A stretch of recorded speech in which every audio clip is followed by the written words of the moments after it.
జీవితకాలం 70 సంవత్సరాలు. అయితే 40 సంవత్సరాలు గడిచేసరికి ముక్కు వంక తిరిగిపోతుంది. తద్వారా ఆహారం తీసుకోవడం కష్టమవుతుంది.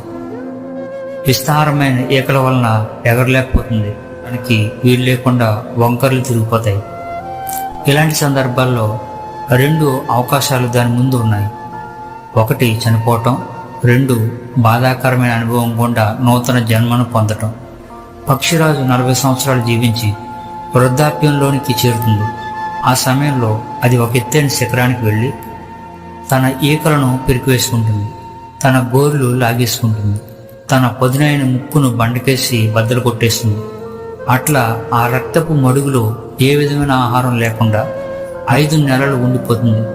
ఈ సమయంలో కోల్పోయిన స్థానంలో క్రొత్త ఈకలు, గోర్లు, ముక్కు, దానితో పాటు నూతన యవ్వన బలం తిరిగి పొందుకుంటుంది.